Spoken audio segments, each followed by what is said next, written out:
Hey everybody, before today's video begins, just wanted to let you know that in all likelihood, I will be hosting some watch parties for this upcoming week of the Pro-Am round robin play. I did it last week, but couldn't really advertise it, so I wanted to get it out there because a lot of people enjoyed it, but a lot of people might not have known that I was doing it, so I'll be streaming them again on my channel starting at 3:30 p.m. Eastern Standard Time every day, Thursday through Sunday. Be sure to stop by if you want to enjoy the action. You got nothing to lose. There's no viewer incentives for this event, so come hang out, come say hi to me, come say hi to chat. Hopefully I see you there. Enjoy the video. The Overwatch League Pro-Am is already moving into its second week. The Mayhem, Shock, Rain, and Spitfire have already punched their tickets. Who's going to be joining them from the round robin play from Group C and D? It's time to discuss. Here's a bit of a preview. This week has the rest of the teams out of the West playing, along with 4 more contenders teams. Group C has the LA Gladiators, Boston Uprising, and Washington Justice for OWL teams,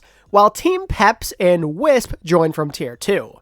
In Group D, the Outlaws, alexyOWL, and Defiant represent OWL, with Twisted Minds and Redbird Esports coming in from Tier 2. I could do a prediction for every individual match, but that would take forever, so instead I'm going to tell you my general expectations and what I'm looking out for. Both groups definitely have clear-cut favorites, let's not beat around the bush. Group C is most definitely the Boston Uprising bare minimum, and likely the LA Gladiators. In Group D, obviously the new look Defiant and Houston Outlaws are going to be where all of the eyes are drawn towards, as they both could be in the running for top 5 in North America. They are the favorites, and they are who I have getting out of the groups. I'm not going with anything out of the box, I'm just sticking to what I know and what makes the most sense. I'm going with these 4 individuals because they have the most talent and the highest upside on paper. I'm going to say that Boston and Houston both go 4-0 as 1 seeds, as they are the least prone to upset potential if they try because of all the superstars they're fielding. I'm also of the belief Toronto will likely cruise to second place in Group D.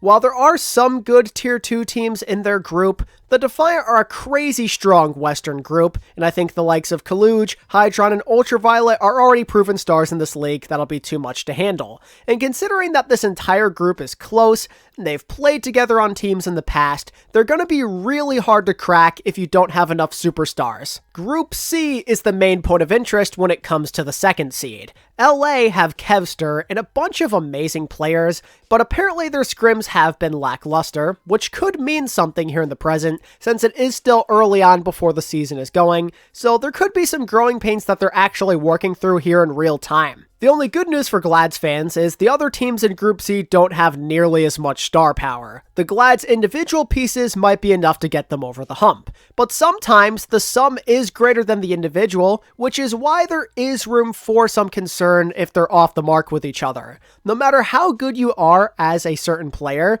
it really doesn't matter that much if you don't have the teamwork to back it up. And that's where a team like Washington or even Peps could come in and surprise us. All it takes is one game, and as we've seen throughout this tournament so far, one game can actually do a lot. Just look at Shock versus Trick Room. Washington may not have as many star players, but they're still talented and not to be underestimated, with guys like alexyOWL and Terror leading the way. And of course they have the amazing coaching of Get Amazed, who, friendly reminder, made an underdog Paris team from a couple of years ago pretty respectable. One can't underestimate a Get Amazed squad or the likes of Ben Best and FD God based off of their past accomplishments. On the other side of it with Team Peps, while they are from contenders, they do boast a ton of former Overwatch League talent. 4 players actually: Naga, Hybrid, Kelix, and Mulf. They've all had various levels of success in their careers at the Overwatch League level, but they still were good enough to be in the league at one point in their careers, or multiple, so you can't exactly take them lightly.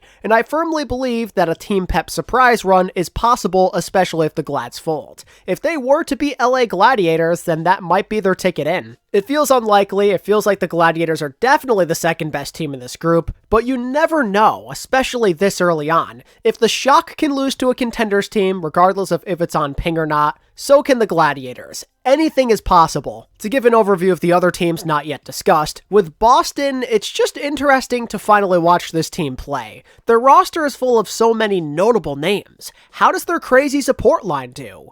Will they roll every single meta that comes their way? And think about that DPS line. While good, there's certainly some question marks with some of the overlap in their hero pools, and with Decay likely being their flex DPS. And how does Bird Ring do after taking a season off? There's a lot of question marks. Boston are very talented. I mean, they have Smurf and 3 of the best support players in the game, but I've heard they haven't been amazing, so here's their chance to show us what they can do. I feel like they'll be okay because of who they're rocking with, and all of their championship level players, and the group they're in isn't exactly spectacular, but it's kind of fun to see how they're doing, and to kind of check out why the rumors are stating they aren't exactly amazing. But given the talent gap, they should be the best team in their group. For a team like Wisp, they'll be a real underdog out of Group C.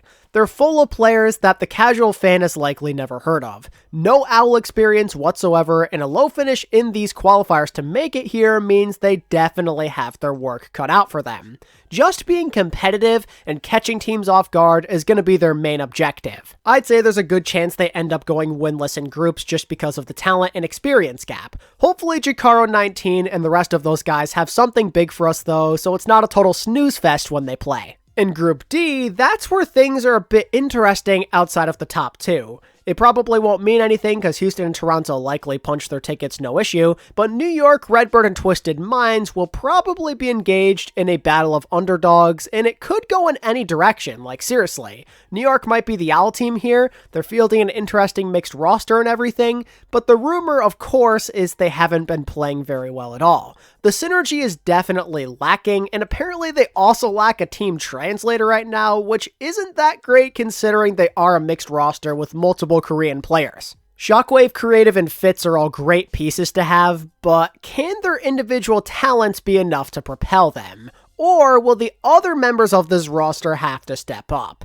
If there was ever a time to play some meaningful Overwatch to turn the tide and opinion of you, it would be against these weaker contenders rosters than maybe making some noise against like Toronto. But that synergy, again, is still highly questionable, which is where Redbird and Twisted Minds could make things more interesting than they should be. Redbird and Twisted Minds are among some of the better teams in their regions. Redbird has been relevant in North America for years. Players such as Gig, Moving Fish, and Grathen are all solid, notable players. But the thing with Redbird is, they've actually lost a few notable players recently, and they're not exactly in their primes anymore. Lyra and Lethal both left for the Overwatch League, which definitely hurts your potential. But they still did finish 3rd in the qualifiers, so they're not to be underestimated. They saw Trick Room and the Saints beat OWL teams last week, and New York are pretty beatable, so they might be thinking, why not us too? If these guys can beat OWL teams that we've competed against in the past and even beaten, then we should be able to accomplish this goal as well.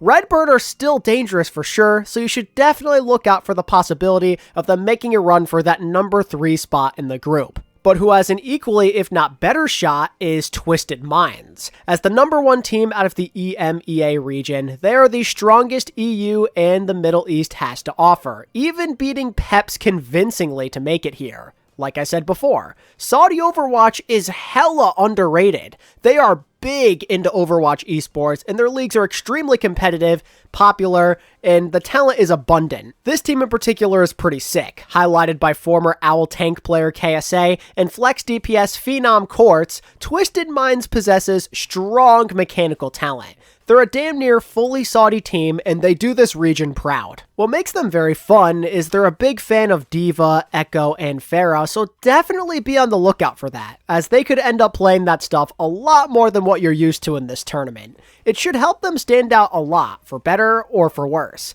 And the fact that they're coached by flex support legend Kareev only makes them even more threatening. They have the experience, the knowledge, and the skill to do some serious damage. It's just a little uncertain if they have enough talent to get over these OWL teams. Saudi leagues often do boast OWL players, so maybe they are better than we think. Them and Redbird, though, I think both of them make Group D very fun to watch outside of the obvious top 2. In terms of how I see the groups playing out with my predictions and the general order, I've actually made a slight change of heart compared to last week. This time, I've included record and map score predictions as well just for fun. So for Group C, it's still going to be the same. Boston, followed by Glads, with the Justice managing a 2-2 record. Group D, on the other hand, has me being a little nicer towards alexyOWL.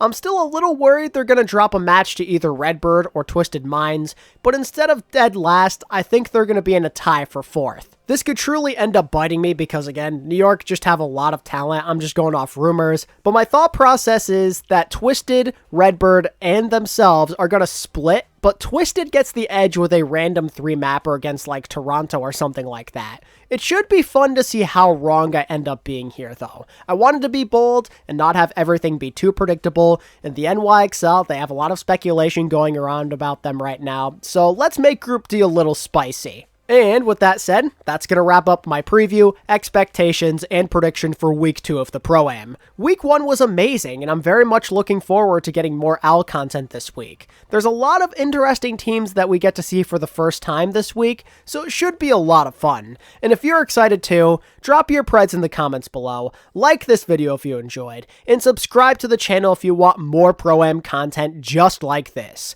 And until next time, this is ATP, signing out. Peace.